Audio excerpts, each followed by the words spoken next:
సర్దార్ గబ్బర్ సింగ్ రియల్గా రాసుకున్న స్టోరీ ఏంటో తెలిస్తే షాక్ అవుతారు. పవర్ స్టార్ పవన్ కళ్యాణ్ చాలా కష్టపడి 2 ఏళ్లు రాసిన సర్దార్ గబ్బర్ సింగ్ రిజల్ట్ ఎలా వచ్చిందో అందరికీ తెలిసిందే.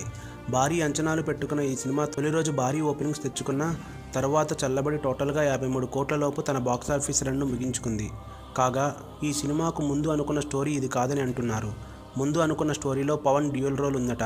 ఓ పవర్ఫుల్ సర్దార్ పోలీస్ ఆఫీసర్ రతన్పూర్లో విలన్ల బెండు తీస్తూ అందరినీ కాపాడుతుండగా అనుకోకుండా ఒక యాక్సిడెంట్లో కోమాలోకి వెళతాడట. తర్వాత ప్రజలను కాపాడడానికి సర్దార్ పోలికలతో ఉండే గబ్బర్ సింగ్ని రతన్పూర్కి రప్పిస్తారట. తర్వాత గబ్బర్ సింగ్ తనదైన స్టైల్లో అల్లరి చేస్తూ విలన్ల బెండు తీస్తూ ఉండగా సర్దార్ వేరే ఉన్నాడని తెలుస్తుందట. తర్వాత ఇద్దరూ కలిసి విలన్ల బెండు ఎలా తీశారు అన్నది మొదటి వెర్షన్. ఆ కథ కోసమే పవన్ కళ్యాణ్ జుట్టు మరియు గెడ్డం పెంచాడట.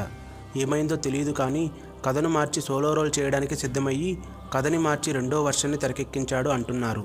మరి మొదటిది చేసుంటే ఎలా ఉండేదో పరిస్థితి? కామెంట్ సెక్షన్లో మీ థాట్స్ చెప్పండి.